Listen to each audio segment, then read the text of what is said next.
जय हिंद दोस्तों सबसे पहले डिफेंस पेंशनर्स के लिए खुशखबरी है। जो प्री मैच्योर रिटायरी आए हैं और उनको ओआरओपी का लाभ नहीं मिल रहा है, क्योंकि अब कोर्ट ने दोस्तों साफ कहा है अपने फैसले में कि ओआरओपी के लिए, प्री मैच्योर रिटायरी के लिए ओआरओपी का जो बेनिफिट है उसको देने के लिए सरकार मना नहीं कर सकती। तो ये जो फैसला है दोस्तों मैं आपको दिखाऊंगा, क्योंकि पीएमआर जो प्री मैच्योर रिटायरी हैं लगातार पूछते रहते हैं कि सर क्या हो रहा है, तो आज अपडेट में लेकर के आया हूं।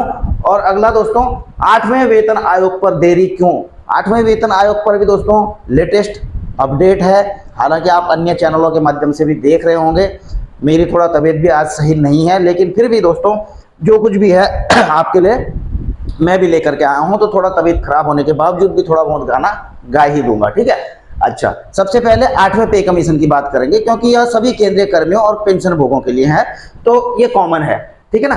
तो सबसे पहली जो खबर है दोस्तों, आपको पता ही है कि सबसे कुछ दिन पहले, 1-1.5 महीने पहले बात यह चल रही थी। सेक्रेटरी ने भी कहा था कि मई तक जो है अप्रैल मई तक गठन हो जाएगा 8वें पे कमीशन का, लेकिन हुआ नहीं। क्योंकि उस समय दोस्तों आपको पता ही है कि पहलगाम का जो हादसा था वह भी हो चुका था, ऑपरेशन सिंदूर भी चला था। तो उस समय अगर देखा जाए तो 8वां पे कमीशन, सबकी निगाह वहीं पर थी। तो 8वें पे कमीशन के बारे में बोलना भी यह सही नहीं था, लेकिन अब शांति है और सबको उम्मीद है, केंद्रीय कर्मी और पेंशन होगी, कि भाई 8वां पे कमीशन कहाँ गया, अभी तक गठन क्यों नहीं हुआ। तो ये सारी बातें चल रही है। इवन की टर्म्स ऑफ रेफरेंसेज भी दोस्तों अभी तक फाइनलाइज नहीं हुए हैं, जबकि जो बात निकल रही थी कि अप्रैल मई में तो जी सारा काम हो जाएगा, ठीक है। अच्छा, अब देखिए सबसे पहले खबर तो यह है दोस्तों, उसकी नियुक्ति के लिए जो 8वें पे कमीशन के लिए कुछ एक लेटर निकाला था डीओपीटी ने कुछ समय पहले कि भाई आप अपने अपने नॉमिनेशन दीजिए, ठीक है, हम उसका सिलेक्शन करेंगे। तो इवन की अभी भी दोस्तों इसको एक्सटेंड कर दिया गया है 4 पोस्ट के लिए। पहले तो डेट थी इसकी, अब इसको जो है कब तक बढ़ा दिया गया है? 30/6 तक 2025 तक, यानी कि 30 जून 2025 तक बढ़ा दिया गया है कि अपने नॉमिनेशन दीजिए, हम आपका सिलेक्शन करेंगे, तब जाके दोस्तों कमेटी बैठेगी। तो ये जून तो गया दोस्तों, आप समझ ही रहे होंगे इसको, ठीक है ना। अच्छा जी, अभी कुल मिलाकर के जो है फॉर्म ही भरे जा रहे हैं, परीक्षाएं तो जब होंगी तब होंगी, ठीक है, सिलेक्शन जब होगा तब होगा। अब इसी पर दोस्तों, इसी को लेकर के दोस्तों, और ये जो लेटर है दोस्तों, ये डीओपीटी का 12 जून का लेटर है, ठीक है। इन्होंने सभी सेक्रेटरीट को भेजा, ministry, department of government of media को, इन 4 पोस्ट के लिए, ठीक है, कि भाई अपने नाम, इनके नाम दीजिए। और 18 जून को क्या होता है दोस्तों, 18 जून को नेशनल काउंसिल स्टाफ साइड भी, जो शिव गोपाल मिश्रा है इसके सेक्रेटरी, ये cabinet secretary government of India को यहाँ पत्र लिखते हैं दोस्तों 8वें वेतन आयोग के संदर्भ में। अब क्या लिखते हैं दोस्तों, ये सारी चीजें इसमें लिखी हुई है हालांकि, ठीक है ना। इनमें यही चीज इशू रेज किए गए हैं कि 8वां वेतन आयोग कहाँ गया, क्यों देरी की जा रही है, और जो मांग की गई है। इसमें एक चीज और लिखा गया है दोस्तों कि जो गवर्नमेंट ने फाइनेंशियल बिल लेकर के आई है, उससे भी कई डाउट क्रिएट हो रहे हैं सेंट्रल गवर्नमेंट के जो पेंशनर्स है कि इनको मिलेगा या नहीं मिलेगा, ठीक है ना। तो ऐसा डाउट नहीं, इसके ऊपर सरकार को प्रतिक्रिया देनी चाहिए। और इसमें जो मांग की गई है, issue clear the widely circulated guideline on the finalize terms of reference of 8th CPC at earliest to dispel any ambiguity and restore confidence among the workforce। तो एक तो जो है, जो टर्म्स ऑफ रेफरेंस दिए हैं संगठनों ने या डिपार्टमेंट्स ने, उसको जल्दी से जल्दी क्लियर किया जाए, ठीक है ना, ताकि जो कमेटी है वो इसके ऊपर फैसले ले सके। अगला दोस्तों, जो clarify through formal directive that benefit of पे fixation and revision under 8th CPC shall also extended to all central government pensioners, thereby removing doubt and ensuring parity and fairness in treatment। देखो ये वाला वो point है जो finance bill लेकर के आई है। तो अभी तक इतनी बड़ी जो संगठन है दोस्तों, नेशनल काउंसिल स्टाफ साइड है, इनको भी अभी तक डाउट ही है कि भैया उस फाइनेंशियल बिल में हुआ क्या है, क्या वो सबको सेंट्रल पे 8वें पे कमीशन का फायदा मिल भी रहा है कि नहीं है। तो ये डाउट है, अभी भी डाउट है, इसलिए जो है बोल रहे हैं कि गवर्नमेंट इसको क्लियर करे कि यह सभी को दिया जा रहा है। हालांकि वित्त मंत्री ने इस चीज को कहा है। अब देखिए दोस्तों आगे आगे होता क्या है। Constitution of 8th CPC committee at earliest, और जो 8वें पे कमीशन की कमेटी है उसको जल्दी से जल्दी गठित करने की बात कही जा रही है। अब गठित तो तब होगी ना जब नॉमिनेशन में सारे भरे जा चुके होंगे, उनका सिलेक्शन होगा, तो ये प्रक्रिया बड़ी धीरे धीरे चल रही है, ठीक है। अच्छा दोस्तों, अब बात करेंगे डिफेंस पेंशनर्स की जो प्री मैच्योर रिटायर हुए हैं ओन रिक्वेस्ट पर और उनको ओआरओपी का बेनिफिट नहीं दिया गया है, तो उनके लिए एक पॉजिटिव अच्छी खबर है। आप यह द ट्रिब्यून का यह देख रहे हैं दोस्तों न्यूज, और यह है दोस्तों 18 जून की, आप यहाँ पर डेट भी देख सकते हैं 18 जून 2025 की। इसमें लिखा है दोस्तों कि defence personnel opting for pre mature retirement can not be denied benefit of OROP AFT. तो दोस्तों आर्म्ड फोर्सेज ट्रिब्यूनल ने साफ कहा है कि जो डिफेंस पर्सनल हैं, प्री मैच्योर रिटायरी आए हैं, उनको ओआरओपी का के बेनिफिट के लिए मनाही नहीं की जा सकती।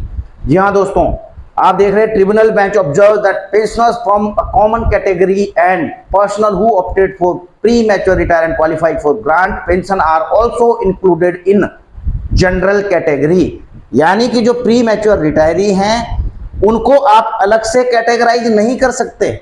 The armed forces tribunal has ruled that defence personnel who have sought voluntary premature retire can't be denied benefit under the defense ministry one rank one pension, उनके लिए मना नहीं किया जा सकता। और क्या कहा कोर्ट ने, a soldier who was enrolled in the army in October 95 was thereafter discharged from service in November 2014 at his own request after rendering over 19 साल and 1 month। तो देखिए एक सोल्जर थे, वो 95 में भर्ती हुए और नवंबर 2014 में ओन रिक्वेस्ट पर प्री मैच्योर रिटायरी हो जाते हैं 19 साल 1 महीना सर्विस करने के बाद। अब आपको पता ही है दोस्तों कि जो 1 जुलाई 2014 के बाद, जो 1 जुलाई 2014 से प्री मैच्योर रिटायरी आए हैं ऑन रिक्वेस्ट पर, तो उनको ओआरओपी का बेनिफिट नहीं दिया जा रहा। तो ये नवंबर में आए थे तो इनको भी नहीं मिला, ठीक है। हावेवर तो इन्होंने केस किया एएफटी में। कई लोगों ने दोस्तों किया हुआ है केस, एएफटी में चल रहे हैं। और बीच में आपने देखा है कि कुछ अधिकारियों का पीएमआर के रिगार्डिंग फैसला भी आया था, बिल्कुल पॉजिटिव फैसला था। अभी भी कई लोग डाल रहे हैं। अब देखिए, however as a consequence of having sought premature retire he was denied to grant. अब इसको डिनाई कर दिया गया, नहीं दिया गया अथॉरिटी के द्वारा। Which setted a new policy on the subject issued by the government in 2015 में। आपको पता है ओआरओपी की पॉलिसी आई थी। The bench said that applying the provision of policy prospectively would mean the right created for premature retired pensioners receive pension at par with regular pensions being taken away। जो premature retiree है दोस्तों, आपको पता ही है, court ने कहा कि जब प्रीमैच्योर रिटायरी पेंशन आते हैं, रिटायर आते हैं, तो उनको भी सेम बेनिफिट जो जनरल पेंशनर्स को दिया जाता है, उनके लिए सारे रूल नियम वही हैं। तो फिर चाहे उनको ग्रेजुएटी दी जा रही है, चाहे कम्यूटेशन दिया जा रहा है, चाहे जो फॉर्मूला है पेंशन देने का, वो फॉर्मूला भी सब कुछ वही है। जो बेनिफिट है ईसीएचएस के बेनिफिट उनको दिए जा रहे हैं, ठीक है ना। सेम कैंटीन कार्ड की फैसिलिटी जो दी जा रही है, वो सारी चीजें दी जा रही हैं जो फुल सर्विस करके आ रहे हैं। तो केवल इनको ओआरओपी के दायरे से बाहर रखना, ये डिफरेंशिएट करना, इस चीज को क्यों क्रिएट किया जा रहा है, ये डिफरेंशिएट होमोजेनियस क्लास, जबकि क्लास एक ही है, आप इनको अलग अलग क्यों रख रहे हैं कि ये पीएमआर हो गए, ये जो है ये हो गए, ठीक है। Taking away this vested right available to premature retired personal violates mandate of the law laid down by the और ये the supreme court in various cases and makes the action of the authority unsustainable in law. The bench, और bench ने यह भी कहा कि इस प्रकार का जो आप डिफरेंशिएट कर रहे हैं, यह सुप्रीम कोर्ट ने जो उनको वायलेट किया जा रहा है, जो सुप्रीम कोर्ट ने नियम बनाए हैं। और कई केसेस में ऐसे सुप्रीम कोर्ट ने अपने जो है ऐसे डिसीजन दिए भी हैं इस प्रकार के, ठीक है ना। अब अगला देख रहे हैं कि once it is found that every person in the army, navy, air force who seeks premature retire form in homogeneous category in the matter of granting OROP benefit for such personal no policy can be formulated which create differentiation. तो ये differentiation नहीं किया जा सकता, चाहे army, air force, navy से जो pre mature retiree आए हैं उनको एक ही क्लास में रखा जाना चाहिए, उनको अलग अलग क्लास में नहीं रखा जाना चाहिए, जो बेंच ने कहा। बेंच ने यह भी कहा दोस्तों कि यह policy question of fact divide pre mature retired personal 3 category, कि 3 कैटेगरी में बांट दिया है प्री मैच्योर रिटायरी को इस पॉलिसी ने। एक तो आपको पता ही है कि 1 जुलाई 2014 से जो पहले आए थे प्री मैच्योर रिटायरी, तो उनको तो OROP दिया जा रहा है। दूसरी कैटेगरी 2014 से लेकर जुलाई 2014 से लेकर नवंबर 2000, क्योंकि पॉलिसी नवंबर 2015 में आए थे। और तीसरी कैटेगरी, क्योंकि जो लेटर है तो कुछ ऐसा भी कर रहे हैं कि भाई लेटर तो तब आया था ना, तब से लागू होना चाहिए, तो अलग अलग कैटेगराइज भी किया जा रहा है जब केस डाल रहे हैं दोस्तों लोग, ठीक है।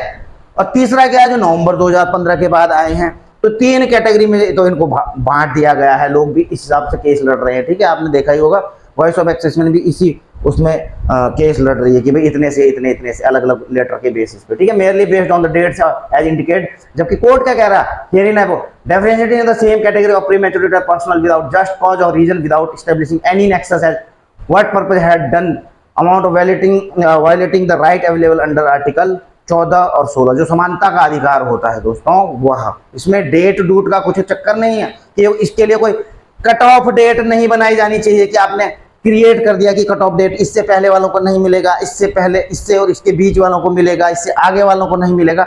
ये कोई कट ऑफ डेट नहीं किया जाना चाहिए, कोई डिफरेंशिएट नहीं किया जाना चाहिए। और यह जो है जो समानता का अधिकार है, जब एक ही क्लास के पेंशनर्स हैं और सारी सुविधाएं मिल रही हैं उसी प्रकार की, तो ऐसे में तो फिर पेंशन भी अलग अलग हो जानी चाहिए। तो ये सारी चीज़ें जो है कही हैं AFT ने। तो कुल मिलाकर के पॉजिटिव हैं दोस्तों खबर, लोगों ने केस भी डाले हैं। देखो आगे होता है क्या आगे, क्योंकि एक ना एक दिन तो दोस्तों मुझे लगता है कि प्री मैच्योर रिटायरी को यह OROP का बेनिफिट मिल ही जाना है। बाकी आपकी क्या राय है आप कमेंट बॉक्स में लिख सकते हैं। वीडियो यहीं पर समाप्त करता हूं, जल्द मिलेंगे नई वीडियो में नई जानकारी के साथ। जय हिंद, वंदे मातरम।